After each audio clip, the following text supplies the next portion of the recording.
Inside room 3327, the morning after Tesla died.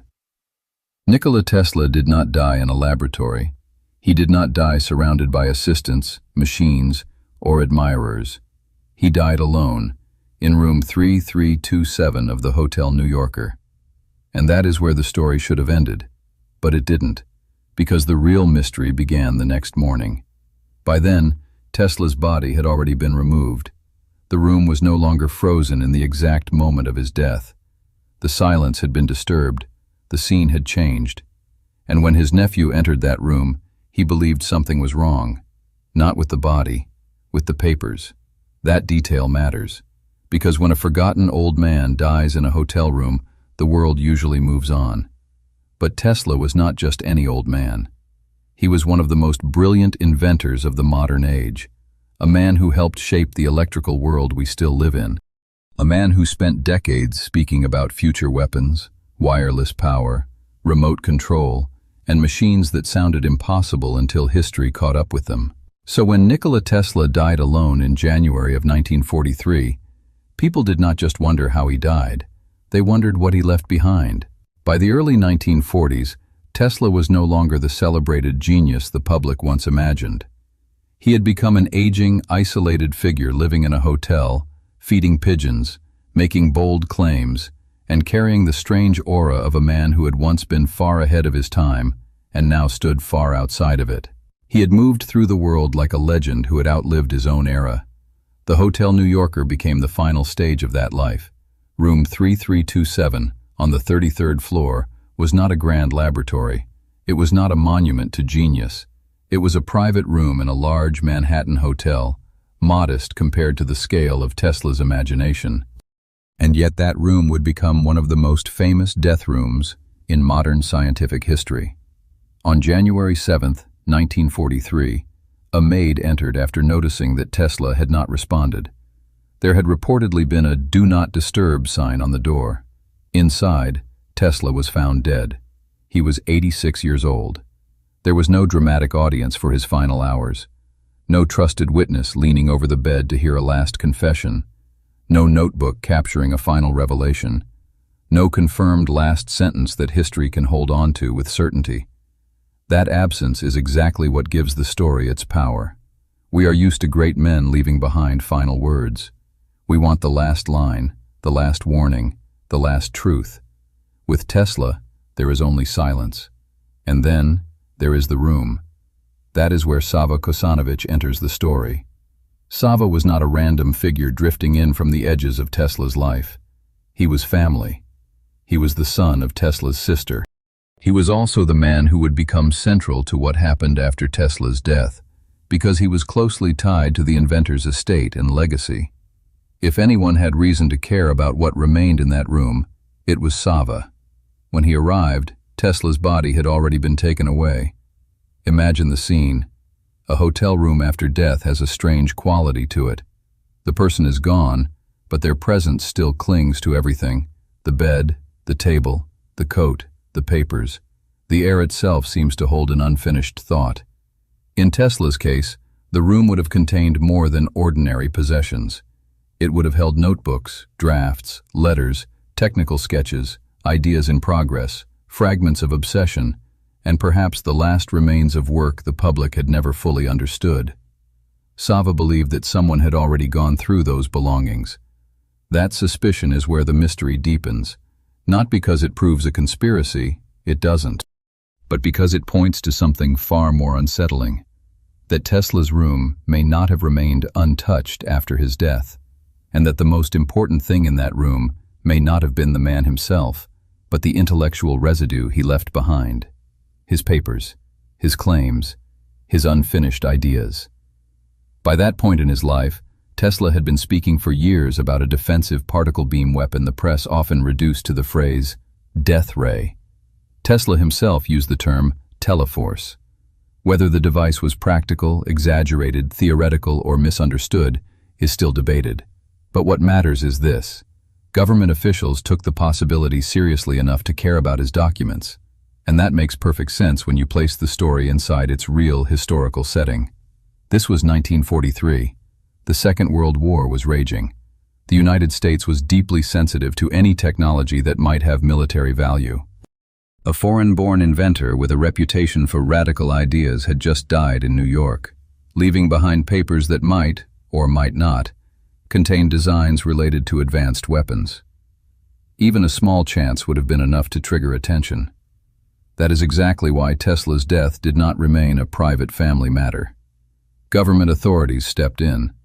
His belongings were seized, his papers were reviewed. And once that happened, the story stopped being merely personal and became political. A dead inventor is one thing. A dead inventor with possibly strategic documents is another. The FBI showed interest, not because Tesla was a wizard hidden in a hotel room, but because wartime governments do not ignore uncertainty. If there was anything in those papers that could matter, they were going to find out before anyone else did. One of the men later involved in examining Tesla's material was John G. Trump, an electrical engineer from MIT. He was asked to assess whether Tesla's papers contained anything of real significance from a military or practical standpoint. His conclusion, at least officially, was that the materials did not include workable new principles that would change the war. That statement should have settled the matter, but it didn't. Because official reassurance rarely kills a mystery, sometimes it feeds it. People began asking questions that still linger today. If the papers were harmless, why the urgency? If the ideas were impractical, why the concern? If everything was routine, why does the story still feel incomplete? The easy answer is to leap straight into fantasy. That is where weaker stories go. They tell you Tesla had a finished superweapon hidden in a folder. They tell you the government stole world-changing technology and buried it forever. They tell you room 3327 was the scene of a cover-up so clean that only whispers survived. But the truth is more interesting because it is less tidy. The mystery of Tesla's final room survives not because we can prove some grand secret was taken, but because the known facts leave just enough space for doubt. A genius died alone. His nephew arrived after the scene had already changed. He suspected the belongings had been disturbed. Officials moved quickly. The papers became a matter of national interest, and the public never got the emotional closure it wanted. No final words, no clear inventory that satisfies everyone. No single document you can point to and say, "Here, this is what they were afraid of." That unresolved shape is exactly why the story endures. Tesla had spent his life existing in a strange place between science and myth. Some of his ideas transformed civilization. Others remained unbuilt, unproven, or wrapped in ambition too large for the tools of his time. That made him the perfect subject for posthumous mystery. When a man like that dies, every note becomes suspicious. Every missing page feels deliberate. Every government file becomes part of a larger shadow. And yet we should be careful. Not every mystery is evidence of a plot. Sometimes history becomes haunting for a simpler reason, because it leaves a gap. In Tesla's case, the gap is emotional as much as factual. Think about it. A man who dreamed in systems larger than cities spent his final years in a hotel room.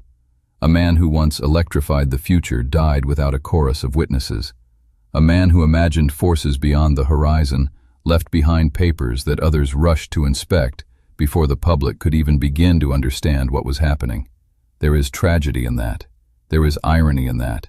And there is also a kind of warning. Genius does not guarantee peace at the end of life. Fame does not guarantee dignity. And extraordinary ideas do not always leave behind clean endings. Room 3327 has become more than a location. It has become a symbol. It represents the final enclosure of a mind that once thought on a planetary scale. It represents the tension between invention and secrecy, between legacy and control, between what a man says publicly and what he leaves behind privately. That is why the image remains so powerful. The closed door, the "Do Not Disturb" sign, the next morning, the absent body, the papers, the suspicion that someone had been there first. Even if no missing blueprint ever changes history, the room still captures something people cannot look away from. It captures the fear that when great minds die, The truth does not always die with them. Sometimes it is sorted, boxed, reviewed, classified, disputed, and quietly carried away. And perhaps that is the real reason Tesla's death still grips people. Not because we know exactly what vanished, but because we don't. The silence around his final hours created a vacuum. The papers gave that vacuum weight. The government response gave it consequence. And Sava Kosanović, stepping into that room after Tesla was gone, gave the story its human center. He is the figure who turns this from a cold historical footnote into a scene. A nephew enters the room of a dead genius. The body is already gone. The air feels wrong. The belongings do not feel untouched. And somewhere in that moment, the story shifts from grief to suspicion. That is the moment people remember. That is the moment your imagination stays with. Because everything after that becomes a question. What was in those papers? What had already been seen? What had already been taken? And if those documents contained nothing dangerous at all, why did so many people move so quickly to control them? Nikola Tesla left the world without a verified final message.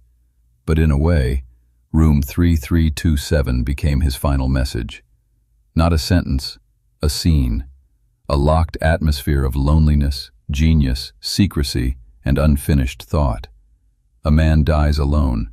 A room is entered too late. And history never fully stops looking back through that door. If Tesla's papers were only harmless notes from an aging inventor, then why did they cast such a long shadow? And if they were more than that, how much of Tesla's last mystery died with him, and how much of it simply disappeared after the door to room 3327 was opened?